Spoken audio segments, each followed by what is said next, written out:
That for now.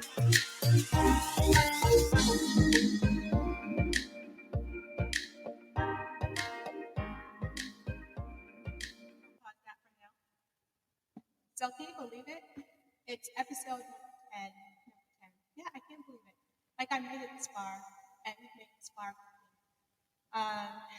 Tell you what, I'm a little bit kind of winded right now because I'll be honest with you. I almost didn't do this podcast tonight. For some reason, I don't know. I was plugging up the podcast, the set and everything. I was putting, plugs. For some reason, I just put the plugs in the wrong spot, and you probably hear some knocking in the background. My husband did some work in the next room over, and my daughter said, "You really gonna do that podcast tonight?" Yeah. And my other daughter said, "You promised, Mom." Liz, she said, "Oh, you promised." Well, Mom, you promised that you got to do it. Oh, yeah. So tonight, we're talking about changing your thought life daily. That goes for the first. But before we jump in, honestly, it's a continuation from the last time we talked. Self-compassion. Self-compassion also helps to regulate your thought life and how to buffer life from day to day. Like I have to tell you, today was a tough day for me. Like a lot of things going on. I don't know for you, but for me, sometimes the weekends, I don't know, sometimes, not all times, but sometimes the weekends feel just like as much as like during the week, it's just like busy. But anyway, I'm thankful for life. I thank God for life and my family, my husband, my kids, my friends, my family, and of course, my family also. Because science says that family does not only mean blood, but those that you build bonds with. That's many of you listening to this podcast. And so I thank God. And I played that song the last time too. Thank God for my family and friends. I might play that in a little bit too. But how are you guys doing? How was your week this past week? How have you been? Like, how was last week? How did you do? Did you think about self-compassion and what it means to show yourself self-compassion and perhaps have you practice any of the tips that we talked about in our last podcast? I don't know, how is that showing up for you? Are you mindful about that? Because mindfulness is part of self-compassion, right? And so we're going to talk a little bit more about that tonight. But before we get into it, a podcast, I always like to kind of go over what the podcast is. I know you know what that is, but you never know. Somebody might be joining us for the first time. And I always like to cover that. I'm not going to bore you too much, but again, I'm your host, Keisha Henry, and I am a licensed clinical social worker psychotherapist and author of Healing of the Heart. Sidebar. So, someone said to me recently from the NBHI New Beginning Healing Institute community, says, "Are you on to your second book yet?"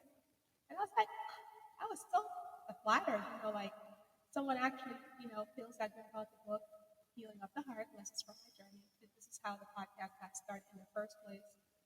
And she said to me twice, she said, "You're on to the second one, right?"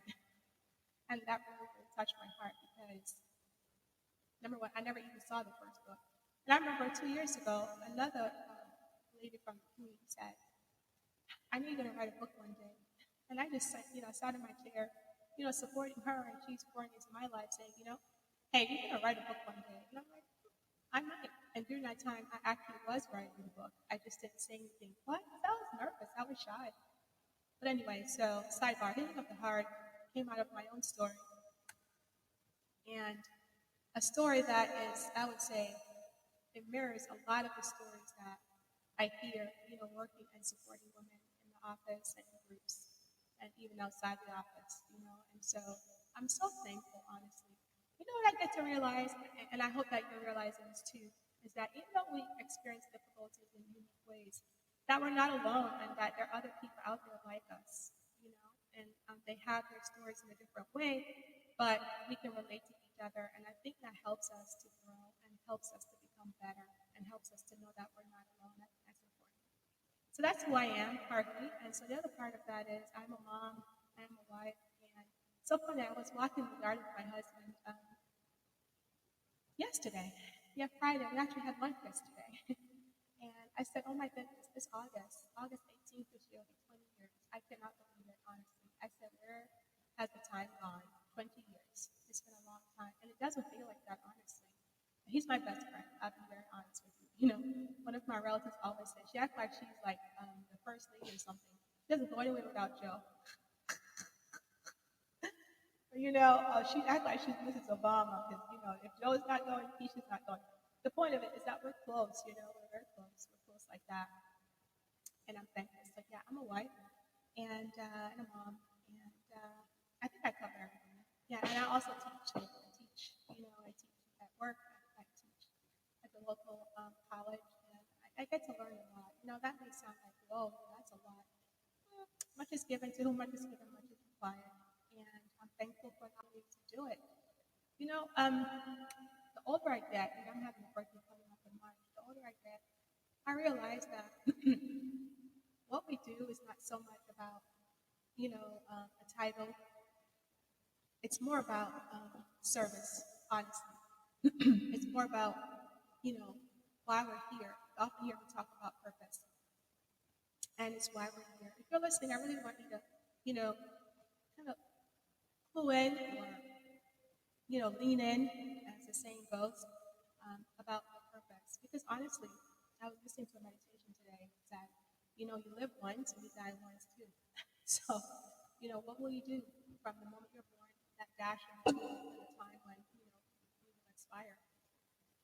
What is your purpose? And, honestly, I think if we miss that, if I were to miss that, that would be very sad for me, honestly. Because I'm always one seeking about how can I be of service, whether it's to my children at home and or outside my home, but how can I be of service? And I think that's really important. So as I get older, that becomes more meaningful to me. So whenever I talk about, who I am, I always mention this. It just happens that way. It's not something I have to think twice about. You know what I mean? So that's who I am. And I think I pretty much, shared what this podcast is about. And I love talking about that aspect more than anything else because, again, it leads back to purpose and why this podcast exists. You know what? What else? So what this podcast is not, it's not about blaming, it's not about pointing fingers at people. Why, I'm a narcissist because I had narcissistic parents. I hear that quite a bit. I'm angry because, my parents did this or this, that, and listen, these things are legit. Come on, they are. But what I am saying about this podcast is not a place that we stay stuck in. We acknowledge those things and we look at them, which leads me to say this podcast can be very sensitive sometimes because we do touch on topics that perhaps can be difficult to hear or talk about, or perhaps you're just not there yet, and that's okay. So maybe this podcast then can be a space for you where you can begin to look little by little at perhaps some of the injuries that you sustained emotionally and mentally and decide that you're going to heal, which is why you're going to continue to listen to the podcast. Which is why perhaps, I've been getting a lot of feedback. Every time I've done a podcast, I say I would share, feedback that I have received from YouTube from different persons that now have the book. So one of the things I've heard about Healing Up the Heart, since this is Healing Up the Heart podcast, is that I'm hearing that, wow, you know what? I have something similar in my life. I didn't even know that you as a therapist went through something like that and how you got through that and how other women actually experience that. Like, I didn't even know. And I didn't even think of it in that way. These are some comments I'm hearing. And then I hear another comment. Someone said to me, you know what? I have a few girls that perhaps this book can help. Can send me a few. And I have some persons in upstate New York who this might help. So I am hearing that this book is touching the hearts of women and girls and has the potential to touch so many others. And I'm really, really thankful. That's my heart's desire, honestly. It's my heart's desire is that people can take a look and see that, you know what, they're not much different from me and that they can truly, truly heal and have a productive and a meaningful life. And that is my goal for every woman and every girl. And so I just want to give you a little feedback. I always promise that if I get a feedback, I'm going to share it. And I think it's really cool. And that helps me too. As I always share with the women I work with, I say, you know what? I have to continue to grow too. It's a two-way street. It's not that, you come here and, oh my gosh, I'm so smart and I get to tell you all this, fancy stuff. No, I get to see, where you are and the support that you're getting and how it's helping you. And then, when I hear back about that, that helps me tremendously because what that does, it turns around and helps me to help somebody else. So you see how this works? It just keeps expanding out, it keeps growing. And so your pain, my pain, actually helps someone else to move from their pain. So that's what this podcast is about. It's about looking, being curious, right? And from this curiosity, ask questions. And from the questions, you begin to, take the layers off and go deeper to see, the answers that really exist for you and what you can do with them. So it's a judgment-free zone. It's non-judgmental. We don't go crazy about those things. We try to, like I always say, really judgment at the door, and we try to invite curiosity in to see where that leads us. And we do that cautiously. And again, we're mindful of persons that perhaps may not be able to talk about certain things on a podcast, or may not be able to hear it themselves. And we want to be mindful of that because mindfulness is important. Because that's a big practice for self-compassion, and we do have self-compassion here. So that's that. And about the disclosure. What else I want to tell you? I have a couple more announcements to go through, like about upcoming groups and everything, but we didn't come on for announcements. We came on to talk about the topic. So before we get into that, why don't we just play my favorite now, one of my favorites, I should say, that family song I played the last time. So, give you a few more minutes to cozy up. Maybe, get your tea, coffee. The weather's been interesting today. It's been like really gloomy here in Palm Beach County. Just like drizzling off and on, and the weather has been like in the 60s. Now, for some persons up north right now, like my brother told me today, it was like below 13 in Ohio. Like, you can keep that, okay? Like, he says, I am not going anywhere. Like, girl, you can keep that. So, yeah, the weather was, it's 65 today and, gloomy, and I'm complaining. But truly, that's not a South Florida weather. That's not our typical. But, hey, grab your cup of tea, cozy up on over here so we can continue this talk about changing your thought life daily. So I'm going to play that family song. Let's see if I can find it. And again, this is by Ashley Cooper. He goes by Selective Chronic. I like this song. Actually, no. It's by John Yarden. John Yarden family. I like it. So here we go.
know, my friend John does music.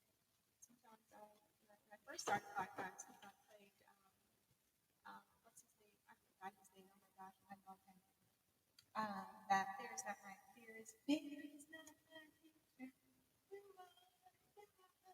You know that one. I think I'll play that tonight. So let's keep going. So as I was telling you earlier, right? So I almost did not want to podcast. So when I was having difficulty setting up my the the keyboard, all of those things, all these negative thoughts were coming in my mind. Honestly, I felt like nobody wants to listen to you anyway.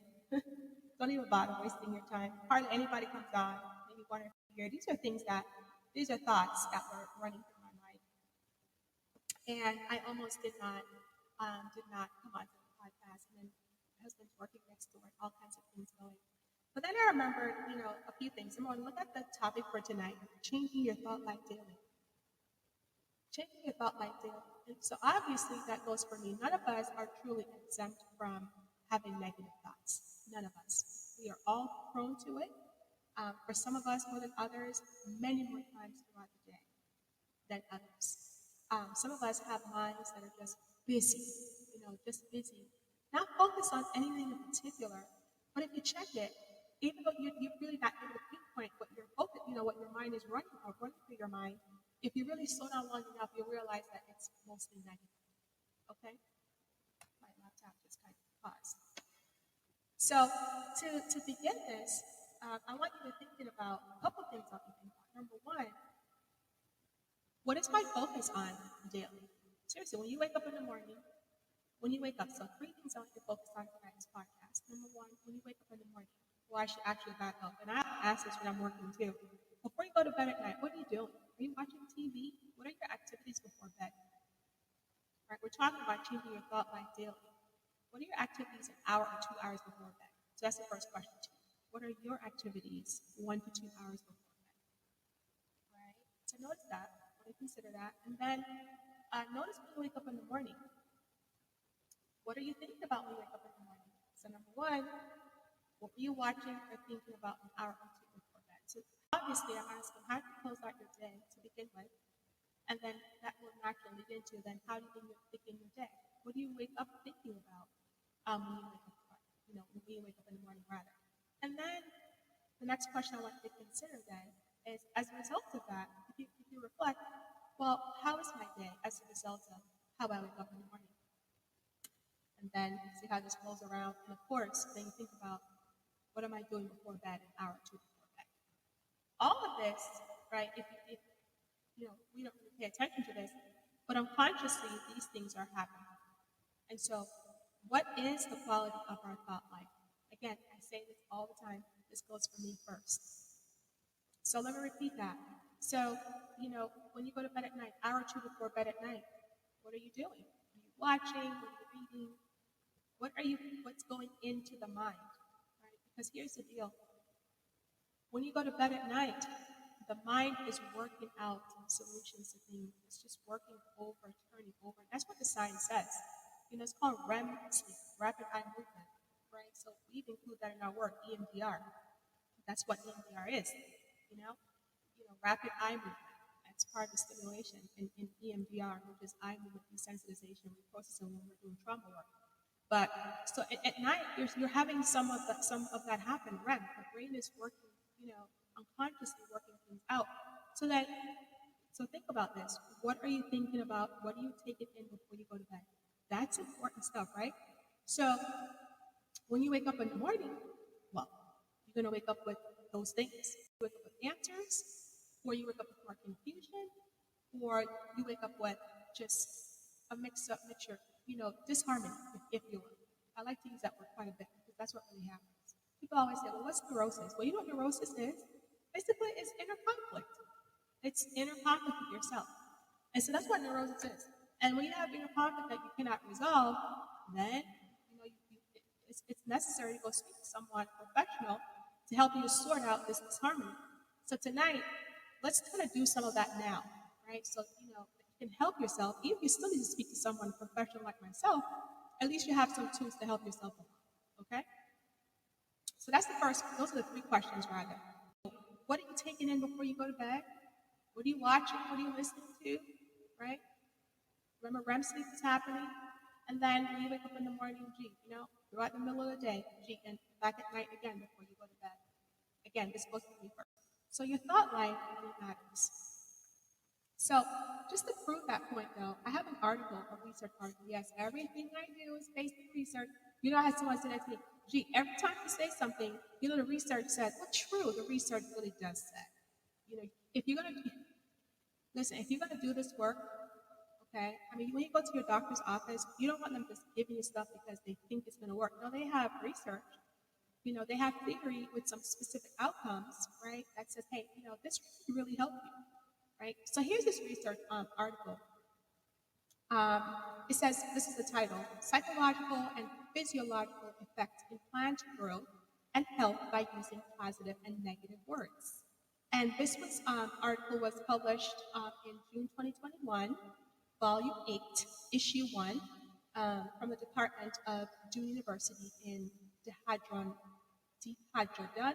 India. Okay, I missed that. So just bear with me, right? If this is important to you, which I think it is, so I'm going to read just the abstract part of it, and then I'll read the conclusion towards the end. It says, by answering the questions, do words affect plant growth? Not affect, but effect plant growth. We carried out a study to test the hypothesis that positive and negative words and environment can affect plant growth and health. And these are plant names. I really can pronounce, but I'll do my best. 2 Epipremnum aurum plants were taken. The first plant was grown in a negative environment where it was cursed while growing. And yes, the second plant was grown in a positive environment and it was praised while it was growing. Several growth parameters were measured, including the germination rate, plant height, and leaf size. In addition, the health status was measured by leaf color, stem, and spots. Plant growth was observed continuously for 4 weeks. 4 weeks, right? So that's the measurement yardstick here, 4 weeks. The results showed that positivity in the environment and words had a significant positive effect on growth.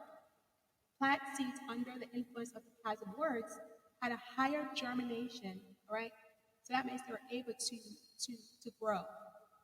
And the seeds were able to, the energy inside the seeds then were able to spring out, attach itself to the earth and grow roots. Notice that, that's powerful to me. So had plant seeds under the influence of the positive words had a higher germination rate, and these plants grew taller, larger, and healthier than that in a negative environment. By the way, I have to give credit. So it's one of the women in the NHI community. I work with her, and we were working on talking about some of the things that we're talking about was looking at the impacts of, this is a concept in our work, it's called PI, the person environment. And, really realizing the impact of what we're taking in daily, okay? And how that, really feeds into our subconscious and how that affects our ego and how that affects ourself, right? And so, we've been really working at this for a while, and she sent this article to me. She says, so now she's a believer. She says, you know what? I'm beginning to see how this environment stuff is really affecting me and how this is true. So she found this article and she emailed it to me. And I said to her, you know what? I am going to share this on my next podcast. So I did not even look this article. I didn't have to, although I could, to do this podcast tonight because I had it in mind to do so. But I didn't have to. And this is the thing about the efficacy I was talking to you about earlier, how the women I get to work with, they pour back into my life too. Why? So that if the information I get, it helps other people. So here's proof of that. And so she sent this article to me. She says, take a look at this. And we were talking a little while about this when I saw her next. And I said, you know what? She says, this is true.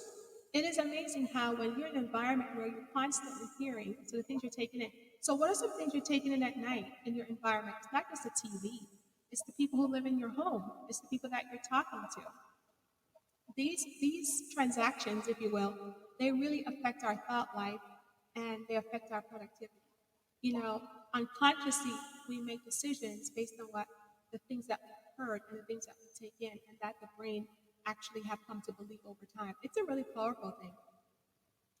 Tonight when I was struggling to start a podcast, I said, you know what? I'm going to do this podcast tonight. If no one comes on, no one comes on. If one person listens, then one person listens. But you know what? When you believe in something, you do it regardless. You don't have to feel like it to do it, because I did not feel like it tonight. So I told myself that, you know what? I'm going to do this podcast regardless. That's the next thing, right? So it depends on what you're taking in, and it depends on what you're giving yourself to. So here's an article talks about, the physiological and psychological effects of plant growth. And by the way, obviously, I'm alluding now that words have power, and so words have power in our thought process. So based on this research here, right? If positive and negative words affect plants, so what's in a plant, right? So we're all energy. So what's in a plant? Every plant has an atom. I have an atom, atom, and you have an atom, right? So, what is going to be responsible for this atom to grow? And by the way, do you know that not all plants need dirt to grow? Some of them just require water. But once again, it's the environment that matters. So, changing your thought life daily is a series of work, a series of practice work, a series of being conscious of what you're allowing to come in. And as a result, whatever comes in, then that's going to be what you produce, and that's the manifestation. And so it's important to pause here to say, remember, I was telling you earlier how I had a lot of negative thoughts coming on tonight. I had difficulty setting up my podcast. I had a lot of things going on today. And I really felt like, I have everything prepared. I have my material prepared, but I just did not feel confident because I had some obstacles. So that's the next thing I want you to consider. So think about this, right? Depending on what you take in at night, what you take in your environment every day, and this cycle goes on, it really impacts your ability to buffer stressors when they come along. So the quality of your thought life, right? The quality of your thought life will affect your productivity, right? Because let's face it, we all have difficulties. None of us are exempt from difficulties. It will never be that way. We call this anticipatory guidance in the work. We have to anticipate that every single day something is going to just go cross. We expect it. But while we have this expectation happening, called anticipatory guidance, I'm talking fast. The other side of that needs to be your thought life. How am I going to buffer my thought life? How's my thought life will buffer this thing that who knows what will happen today? Who knows what will happen today? And so what I want to refer to that is your toolkit, because in all of our toolkit, we need to have adaptability and we need to have resilience in our toolkit. But how we get those depends on the mindfulness and practice of our thought life. Yeah, it really does, guys, right? So a couple of things. I'm not sure if you saw the video that I did on Monday. It was titled, Life is a Series of Many Get-Ups. It's true. I was actually alluding to this podcast tonight. Didn't say much about it then, but so tonight I get to spend more time talking about those 3 points I mentioned in that video. And those 3 points that I mentioned in the video was that, if you really want to have a strong thought life, there are 3 things you must not do. And I want to talk about those now. So if you're taking notes, the first thing is catastrophizing, right? So, I preface this conversation by talking about, some of my own struggles tonight. And again, so this came out of nowhere.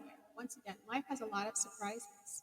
But my thought life, right, quality of my thought life, right, kicked in up against the negative cognitions that I had. And yes, we all have negative cognitions. Some of us more than others. Remember, we talked about that. And I try not to go back into prior episodes. But if you're like me, you grew up in an environment where you had a lot of negativity, right? You had a lot of negative words thrown around at you, and these things really shape your identity. If you're like that, then your thought life, you're going to have to work that much harder, at developing a quality thought life. It's really serious, right? And so we'll talk more about the quality of the thought life more at the end. So let's just talk about the ways that will derail the quality of your thought life. Let's talk about that. So we talked about catastrophizing in the video I talked about on Monday, right? Remember, everybody has an atom. I have one, you have one. And not Environment, needs, not every plant needs dirt. Some can grow in water. So we just know that we need to have a positive environment to continue to grow, whether it's water or dirt. You have to know for yourself what it is that you will need to grow. And you can learn that for yourself. But one thing for sure is a negative environment is not a place for any one of us to have for our atom to be strong and for that atom to grow. It's just not going to. And here's the thing about energy. Energy doesn't die. It just doesn't do any. It just moves to something else. It just turns into something else. And whatever it turns into, you want it to turn to something that you want. Honestly, it just returns. It doesn't die. It just returns to something else. So you have to decide this atom that you have inside of you, right? What was born in your heart to do? What are you going to do about it? So one of the ways to kill, right, or for that atom to return to something else is to catastrophize. What is that? So catastrophizing simply that it's a negative thinking pattern. It is. It's characterized by excessive worrying and imagining the worst possible outcomes possible. And hey, let's just be honest. There's a lot of research out there that proves that if you condition your mind for the worst things to happen, believe me, the worst things they will happen. Because what happens is that you're creating the conditions for those things to happen.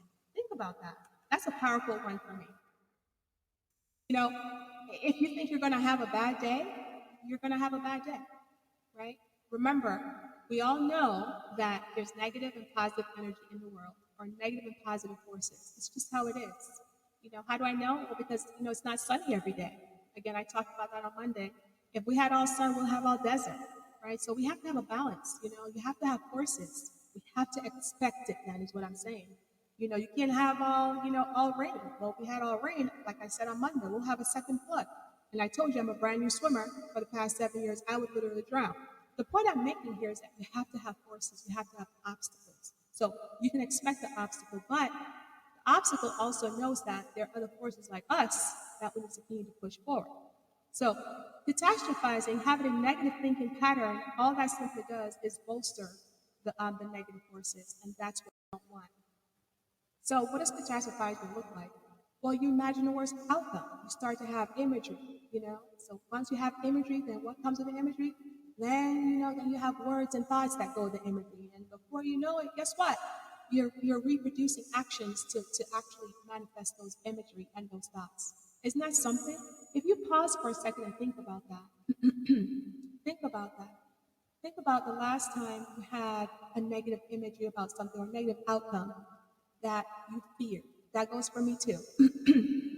And notice how you got lost in it. That's the thing. We get lost in these thoughts. We get lost in, well, what if the person says this? Or what if the person does that? We get so lost in it. And before you know it, we don't even have any clarity of thought about what it is that we can actually do. And so, as a result of that, the very thing we feared is the very thing that happens. And that's catastrophizing. So, yeah, it's you imagine the worst possible outcome, and then you get lost in it, you get engaged in it, And here's the thing about that. That is very detrimental to your mental health and your well-being. So now, right there, catastrophizing is not an environment that you want to grow your atom. It's just not. So once again, just referring back to the plant. Not all plants need, earth. Some plants can thrive in water. In fact, there's one in Stephanie's office. I'm getting the clip because, it's running wild in her office. She says, I think you need to get some of this thing off. It's too wild. And I'm going to put in some water. It doesn't require dirt. So what does your atom require? One of the things that it does not require is catastrophizing. So instead of catastrophizing, how can you better grow your atom? How can you better strengthen my energy and your energy? It's better to focus on developing a more balanced and positive thinking patterns. Like I was saying, remember, we have to balance. So, we're not thinking everything is going to be great because we know that's a lie. That's a lie. If everything was great, we'd have sunshine every day. And we know that's an imbalance because we need sun, we need rain, right? So we have to have a balance. Nature has a way of balancing itself out. And so we have to learn to do the same. So how do you focus on developing more of a balanced and positive thinking patterns? Well, this can be achieved through various things. Like I said, not all plants require water. Some require dirt, water, right? It depends on what environment needs. So there are various ways to achieve this. I am a therapist, right? And so, as I mentioned earlier, what's truly neurosis? Someone who has internal conflict, and they have a difficult time, getting from being entangled with that. They're so fixated. We say, you're either fixated on that or you're regressing. You're going backwards in your development. You don't really have the tools and skills, or you threw them out the window somewhere. You got to come talk to, a therapist, right? So you can, choose to have what we call cognitive behavioral therapy. We call that CBT. Come talk to one of us. We love to talk to you. We do, right? Um, mindfulness practices. Can I tell you? And I tell this to everybody, whether I'm doing a video or I'm in my office or to my team. Listen, now I tell you what. Here's the secret. I'm going to say this on my live show. I take naps in my office. Yep, I do. And I teach my team, my students, take a nap. Yes, take a nap. Mindfulness. When that sign says in session, that means I'm either in session with someone or I'm in session with myself. Literally. I'm not kidding. At 1 o'clock every day, so now you're going to know my schedule. At 1 o'clock, if I'm in Boca or Green Acres, I literally take a nap. I meditate. And if you look at my little hutch, I have my little Bible there. Yep. My little Bible, I pray, I meditate, and I take at least 15-minute naps or like 30 minutes. I have to too because of my hypothyroidism. It's because I need energy, so I have to like take a pause. But mindfulness practices, that can include prayer, that can include meditation, prayer and meditation, combo package here. I'm taking a nap. Sometimes I just need a nap, you know? And you know what those practices do for you? They slow you down, right? So you're not constantly going. Remember, I said earlier, do you know what you're doing before you go to bed at night? What are you taking in? Do you remember? Right? Slow down. So when you have mindfulness practices such as the ones I mentioned, or go for a walk. Go for a walk in nature. So, I do that a lot too. I'm either lifting weights when I'm home or I'm walking, riding a bike. Oh my goodness, I get lost in that. Can I tell you? So if you've ever been in my office, behind my door, you can see the picture of the ocean, right? I am obsessed with the ocean. Like, I love that. So by doing these things, right? Talking to a therapist, practicing mindful practices on your own, challenging those negative thoughts, right? Like sometimes in my work, I'll say, you know what? Can I ask you a question? Who's authorizing that? Oh, gee, I never thought of that. Well, yeah. Who's telling you to think like that? Right? Where did you learn to think like that? Oh, I never thought about that. Yeah. Well, not because you think it makes it true. Like, where'd you get that from? And sometimes I'll ask questions like, what's the motivation for that thought? Seriously, what's motivating that thought? Is it fear? Is it anger? Is it jealousy? Right? What is it? What is it? And a lot of times for me, it's fear, right? Like tonight, I was fearful tonight. I'm like, I'm gonna get out late. Oh my goodness, I'm not gonna get to, right? A lot of times, fear can really dysregulate our ability to think, right? But with mindfulness, taking deep breaths, doing breath work, taking a walk, these are mindful ways to slow down and to challenge negative thoughts. By doing that, you get to consider a more positive and realistic alternatives. Again, when you're emotionally dysregulated, when your amygdala is going off the chain, like you can't really think anything through. It's just not possible. You make a lot more mistakes, right? So we're talking about changing your thought life daily. So we're going to pause because I want to catch on. I want to do two more. We did talk about two more. One of them is, again, catastrophizing. The other one is comparing yourself to others. And the last one is all or nothing. We call that totalizing. So we're going to pause here because I know I talked a whole lot already. And we're going to play something fun. Figures out my future. Let's do that one. We'll come back and we'll do that. So I got to find it. Are you having fun? I am. And look, I almost missed it on a great podcast. So I'm going to go to my YouTube. And we're going to play Fear's Not My Future. I love that guy's voice. And then, I forgot I have to do an announcement when I get back to. I'll do an announcement first thing when I get back. Here we go. I can't get over how amazing Pretty Litter is. We just were never really truly happy with any litter. A lot of times it's just... And here we go.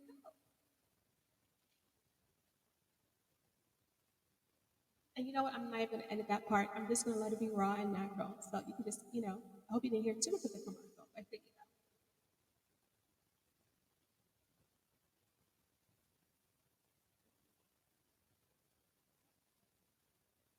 It really is. Oh my gosh, I'm having way too much fun. Sometimes I'm like, Keisha, calm down, calm down, calm down. I get upset like this too when I'm working, like I'm working and whoever I'm working with says something like, was a breakthrough. Oh my gosh, that's awesome. Or when I hear, you know what, I had a breakthrough today. I'm like, that's awesome. Yeah, it's a new horizon, right? I'm gonna start saying it. It's the new horizon. Yeah, it's awesome. You know what? Check this out. So I have a surprise for you coming up in March. March is Women's Month, and so two women from the community, uh, they've been saying to me, "I want to go on your podcast," or I want to talk about, I want to come to one of your women's group, and different things happen, when we're working together, and so one of the two of them, again, so one is right now she is in Paris. She's on a work study in Paris. Of course, I can't say her name. Not yet, so I won't release that until March. But she's one of the ladies. She's actually not my youngest, but one of the one of the young ones. I often say to her, she is the daughter of a retired NFL player, and we've been doing a lot of work together. And she's a journalism major, and she does some of her own broadcasting work, just via the university that she attends. And she wants to come on to the podcast, and we're going to talk about young women's issues in the 21st century, and how their resiliency, and how they have their own set of values and beliefs, and creating their own culture, and the way how they want to live their lives. And it's going to be really interesting to have her on this podcast. I'm looking forward to it. And then the next woman, she listens to this podcast all the time. She knows who she is. She's out of Miami. She's an up and coming model and school teacher. She's beautiful, amazing, amazing, amazing. I can't wait for her. She's been saying to me, we're going to do this podcast. We're going to do this podcast. I cannot wait. And I say to her, you know what? I said, here we go again. Here are two young ladies who they're pouring back into me. I mean, and they want to do this podcast and also have the book, and have given me a lot of feedback on the book also, and how it's encouraging them. In fact, one of the lady from Miami, she said, I bought two books by accident. She said, but you know what? I'm going to give the second one to someone else. And I thought that really touched my heart. So this giving just keeps giving, okay? So in March, we're going to have these two, maybe a third. I think it's a third person who wants to join that particular podcast. And we haven't even titled the podcast yet, but I know it's going to be a really, really amazing one. I'm excited, and I'm thankful too to have this what's the word, this input, this return, if you will. It really encourages me. It does, and I hope it's encouraging to you just to hear that, and also to look forward to that. So I'll be announcing that, because one of the ladies, again, she's in Paris on a work study. Once she gets back and I have all the details put together, then I'll make the announcement to be really official. But I did share with them that I'll be saying that on this podcast this weekend. And so, but going forward, you'll hear more about that. So let's wind down. So, the next two negative environments that we can have for ourselves in our minds, if we're trying to change our thought life daily, if we want our atom to grow, the next thing that we don't need to be doing is comparing ourselves to other persons. Okay. Now check this out, right? So I used to do that too. Seriously, Remember, I'm the one that didn't finish law school. I'm the flunky, okay? I just didn't cut it. All right. So, for a long time there, and that's also in the book. I talked about that a lot, actually, or somewhat, not a lot, but somewhat. A lot of stories that they weave into each other. But I was always comparing myself to other persons, especially my colleagues that did make it to law school. My best friend, he's an attorney, Terrence Dowdell. I compared myself to that a lot of times. How different my life would have been. Maybe I would have made more money. Maybe I would have had more staff people. All these things, right? Again, I always teach this about the internal side. So that's the internal information that we get from society. We call that normalizing judgment. Normalizing judgment says this. We measure our responses, we measure our view of self and what we do or we think we should do against institutional norms, societal norms, and other people's norms. Yeah, all of that, all the norms, right? So that's what. So compare yourself. That's basically what you're doing. And so basically, when you do that, you're basically saying, you know what? I'm not sure what I want for myself, and so because I'm not sure, I just kind of sit back and compare myself to others and basically do nothing. So you're not productive. That sucks. For a while, I did that. Like, no kidding. I was talking to someone and I was like, I've been practicing for 16 years, but it didn't feel like that because for the first part of my career, I was just watching people. I was watching people do this work that I do now with more passion, right? And you know what happened? What happened to me is not because I didn't have the passion. The atom was there. It's just that it wasn't in the right environment. Oh my God. I'm talking to that just hit me. Boom.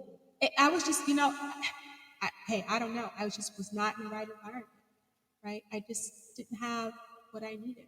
And the environments that I was in, you know, it really made me catastrophize a whole lot more. Like, seriously, right? It really did. Which, as I said that just now, I'm looking forward to a sidebar. I'm looking forward to our Springs Women, group. And I'll be honest, at first I was nervous about doing that group. Stephanie's like, you know what? If it's only 2 women, I'm gonna do it. Like, she says we should do it. I'm like, yeah, we're gonna do it. So I think we have about 4 or 5 persons enrolled for this group. It's our first time doing it in spring. Remember, now we usually do it in the fall, but on our last fall, a person said, no, you should do it in spring. And so we're doing it. By faith, we're doing that. Speaking of faith, I want to remember to talk about something that really happened to me yesterday, and I happened to just open my Bible, and it was so inspirational. Actually made me tear up a little bit. So comparing ourselves to others. Once again, that's because our ego is just so insecure, right? One of the functions of the ego, right, is reality testing. So when we're comparing ourselves to others, that's really not reality testing, because what you're saying is that this other person over here is better than me and they can do it so much better and everything in their life is great. That's not reality. Okay, that's like false cognition. Because first of all, we don't have the details about this other person's lives. We don't know anything. Like, how do we get to catastrophizing? You have to ask questions. So when you start doing the comparison thing, check yourself. Do I even know this person? What do I know about them? Do I know how long they've been doing this work? Or what was the work? What did the work entail for them to be? We don't know any of these things. And by the way, I was at church and my pastor said, the world has so many appearances. It's true though. People put on an appearance. Stay off social media, by the way. I said that, I'm not on. I am on when I post things that I feel are necessary and important for my growth and others. If I have an inspiration, I will say, because I believe that there's always someone that can use that. So what are we talking about? Comparing ourselves to others, right? So instead of doing that, so obviously I think it's self-explanatory what it means to compare. Don't do it. In the video I talked about on Monday, I was talking to my best friend, Terrence Dowdell, and I'm like, you know what? There's so many plants in the world. Do we know who all or what all these plants are? I couldn't tell. I don't want to know. But I know that they have, natural benefits, and they're benefiting the entire world. Yet we know some plants more than others, like bougainvilleas or cactuses. As I mentioned, I have quite a few in my office. I love those, right? But yet there are other things, or there are variations on the cactus that I don't even know. Are they less important? No, they're not. They're equally important. I dare to say God has them here for a reason. Some person say universe. I say God. All right. And so you are here for a purpose, just like I am. Maybe that should be an affirmation for yourself. I am here for a purpose. You should probably write that one down, right? So again, depending on your upbringing and how, so all of us have one ego, right? Can't get into that tonight. Maybe I'll do on another podcast, but it's shaped by different cultures. And culture is a heck of a thing. It's a big influence in our lives. I mean, look at what's going on in today's culture. Boy, isn't that something else? We can talk about that for another 3 hours, probably. But what I'm saying here is that culture sets us up with these norms that I mentioned earlier. So what it does, it sets us up to forget about the other parts of ourselves that needs to be developed. And we call that the intentional side. I love that. As a matter of fact, on one of our group segments, we talk a lot about the view of the self and the shaping of the self. And that's one area that I spend a lot of time talking about is the intentional side versus the internal side. Okay? So how can we step back a little bit and be objective and identify, what we can do to not compare ourselves to others? You can focus on your own progress, but that would mean you need to have some progress. Now, if you listen to my video on Monday, I talked about maybe you can set up 1 to 2 or 3 goals. I think 3 is too much, but some people fine, whatever you can handle. Hey, I have 2 goals for this year. All right? And so under each of those goals, I have one or two objectives. Once again, because a confused mind does nothing. Because then you start worrying excessively about things. Yeah. So one of the things you need to do instead of comparing yourself to others is to focus on your own progress. And one of the ways to focus on your progress, honestly, is celebrate your own achievements and learn from your experiences. I was talking to my daughter, Kyra Henry. She probably listens to this podcast right now. She's getting ready to go to college, and I'm like junior college, and she was getting nervous about something. I said, Kyra, you know what? We'll fail at it. She looked at me, Mom. She smiled. She said, I like that. I said, it's not my idea. So which brings me to the end of the podcast. I want to share two books with you that I got, one for my daughter and one for myself. I really liked it a lot. But so if you're going to focus on your own progress, you actually need to have some progress. So you need to get there.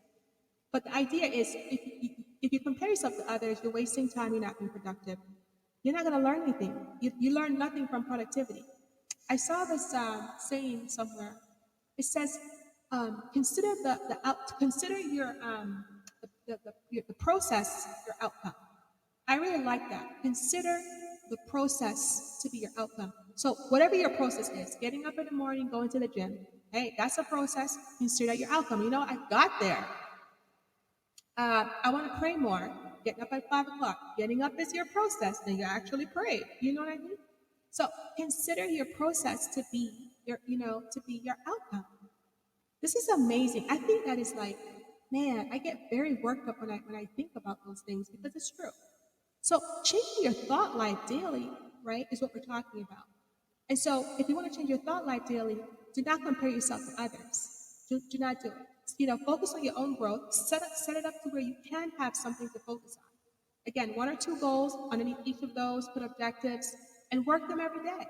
And if what you're doing does not align with your objectives, then it does not align with your goal, then you're not going to have nothing to focus on. How about that? And then as a result, you have nothing to celebrate. So that leaves you worried about other people, stuff that they're doing. It's not your own, right? Number two, practice gratitude. Oh my gosh, I got to tell you, you're not going to feel like it every day. Oh my. I journal every night, and I teach this to the women I work with. Journal. If it's even one line, I'm thankful for I got through the day. I sometimes I write, oh my gosh, I felt yucky today, but you know what, God, I thank you. I'm so happy for my husband and my kids. I get to come home to my family. I felt like today was rough in session number 2, but Lord, you gave me insight. Thank you. Yeah, I say that all the time. Yeah, I don't do this work by myself. Are you kidding? No, I lean on my spiritual strength. And I'm not shy about that. And I really include that in the work I do too. I try to include person's spiritual expression and their beliefs because you know what? I know fully well that's part of your identity and you need that to move heaviness out of your life. All right? Practice gratitude. Regularly practice gratitude by focusing, right? Focusing on the good and the things that you're doing. Yeah. So if you're focusing on the good things you're doing, on your process, and remember, your process is good because you're working it, right? Think about that. It's amazing. I'm enjoying this podcast. So, by being able to do that, by focusing on your progress, celebrating your achievements, you know what? You're not going to have all that time to worry about what other persons are doing. You're going to be focused on your own stuff, your own atom. Yes, your own atom. Okay? And so by doing that, you're showing yourself self-compassion, right? You're able to have multiple perspective about things, and you have proper interpretation of things. You're able to have better understanding about yourself and others. And you know what? And you have respect for yourself. See, when we grow up with a poor self-esteem, that's why we compare ourselves to other people. And that sucks. I'm telling you right now, I lived with that thing for so long. I'm telling you, I really did.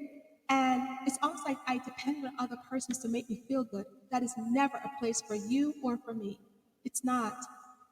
And I find that when I work with women, this is the problem.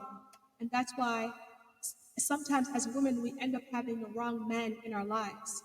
They figured it out that, oh, we need them to make us feel good. That's a problem. I get really worked up. I get really worked up because I know that I have had those experiences in my own life. And just with people in general, when you depend on someone to validate or to congratulate you, no, you don't need that. What you need is to have your own process and to have your things that you focused on so you can learn how to cultivate, what is important to you so you can meet your own needs. That's what you do. And that's how you go about that, right? Last but not least, oh my gosh, I went over tonight, but we're having fun, right? So last but not least, I talked about in the video on Monday, it's all or nothing thinking, totalizing. Making something so simplified or really complex, right? In other words, going from one extreme to the next. Oh man, I mean, that's just no good. No good. Try thinking of it like this. It's like black or white. I remember a couple years ago, I was working with someone and it's like, she came to the conclusion, yeah, I'm black and white. Hey, here's the deal. So let's qualify some things. If I'm in a building and it's burning down, okay, so obviously I'm not gonna say, I'm gonna stay here and figure this. No, black or white. I'm either gonna stay or I'm gonna leave. It's that simple. So I'm not talking about judgment, right? I'm not. And let me qualify that. So all or nothing is like black and white. Thinking it's a cognitive bias, it's flawed cognition, all these fancy, social science words and psychoanalysis analytic words that I use or we all use in this field. But it's cognitive bias, right? And so we perceive things in absolute terms with no room for or any gray areas or any nuances. That it's just duh. And that's not true. As a matter of fact, that leads me to talk about boundaries. Maybe we'll talk about boundaries in the next podcast, but what kind of boundaries that's too rigid? Rigid boundaries don't work. You will break and you will lose. All right? So, in other words, there has to be some kind of middle ground. And there are ways to establish that. Right? So this type of thinking can lead to negative thoughts and emotions. And it's very unhelpful because if you have rigid patterns of thinking, once again, rigid means nothing's going in, nothing nothing's coming in and nothing's going out. Then you have no room for growth. Right? You have no room for growth. You have no room for development. You have no room for your atom to grow.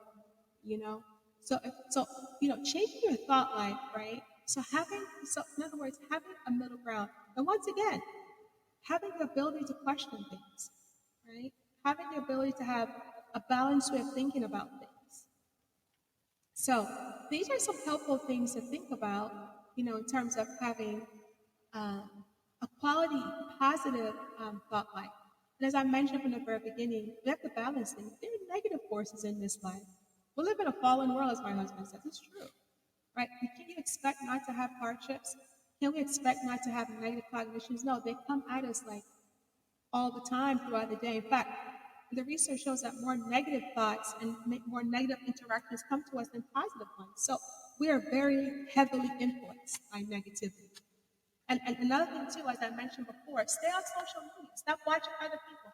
Listen, I cannot tell you how many people that I know that do videos and do different things, and their lives are nothing like that.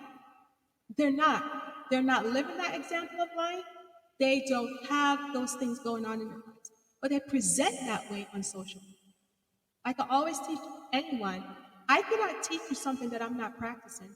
But I'm going to tell you, that's not the world we live in today. People front like this is them, but behind the scenes, that's not the life they live. So don't watch people's life and be in awe of anyone, which is why I really try to be so transparent and still having a professional boundary and orientation on my podcast, even the work that I do. But I think it's important to have a sense of vulnerability too, to say, hey, you know what? This is really true. So don't compare yourself to anyone. Don't catastrophize. Build your own life. Grow your atom. Okay? So here's the two things. Last I want to share. Last couple things. So the last conclusion about the plants, how positive and negative words have the impact on plants and on people. So I want to read the conclusion to that, to the research, and then I'll share one personal note and it's a scripture that impacted me yesterday. It says, conclusion. The finding of this research show that plant to which we talk positively and use encouraging words grows beyond compared to the plant to which we talk negatively and use discouraging words. It was observed that the plant, Jerry, which is one of the participants in the study, enjoyed the company of other plants, and when we interacted with the plant and encouraged him to grow, he felt warm and accepted, which depicts a positive energy exchange between us and the plant. On the other side, we cursed plant Tom, the participant, the plant participant. We cursed plant Tom. Negative energy was transferred to that plant, and it did not bloom that much, and its growth stuck at a point. Can you imagine? So just like plants, type of words can also affect human beings. There have been many experiments that have attempted to prove the power of positive or negative words on our environment. Listen to this. Studies are still being conducted and will inevitably gain more prominence among conventional scientists as the results are documented more and more. It simply cannot be denied that humans, animals, and plants are affected by such influences, at least to some degree. The power of words and thoughts, and feelings could be much. So, think about that. Drop me a line or two. If you want a copy of this article, I'm more than happy to send it to you. Again, I give credit to one of the women I work with. She emailed that to me just out of our work together one time. She look what I found, and she sent it to me. I so appreciate that. So I'm going to thank her again for the article. So on the last note, speaking of changing your thought life, so I'm going to give you two books that there are two books that I want to share with you that I think is powerful. Let's make it three. I have them all prepared here. Let's make it three books. One is called, it's a New York Times bestseller. I listened to it on my audiobook for the last 2 years. It's called The Lynchpin. It says, Are You Indispensable? How to Drive Your Career and Create a Remarkable Future. It's by Seth Godin. I think he's a great writer, and he's very human and realistic, and I like his writing style. Very easy to read book. And this is what I just got from my daughter and I. It's called The Essential Zen Habits by, I have a hard time pronouncing his name. What's his name? The author's name is, what's his name? Gosh.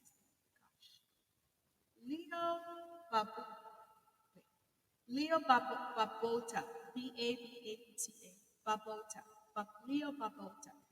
It's called The Essential Zen Habits. Master the Art of Change. So changing your thought life, I think this would be a great one too. And the next one is more on the spiritual side for those who are comfortable taking this information. It's by A.W. Tozer, The Attributes of God. I love this. Volume 1, A Journey into the Father's Heart. And I love this book. So you guys don't like to watch TV, I just read a lot of books, okay? So these are my top 3 for 2023. I think you guys should give it check them out, of course. Healing of the Heart, Lessons from My Journey.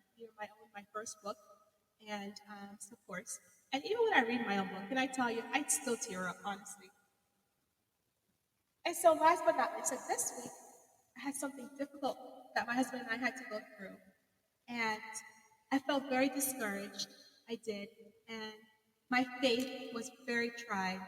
I said, Lord, I don't agree with you on this. I don't. Yeah, I said that. I did. I'm like, I don't agree. And I just happened to just open my Bible. And I don't know, for some reason, I said, what is this page marked to? It was like creased over. And I said, I'm just going to read it. So I'm going to read it to you tonight. It's from Luke. For those of us who are comfortable listening and I'm not offended by the Bible, I'm just going to read. It's Luke chapter 18. The subtitle says, The Parable of the Persistent Widow.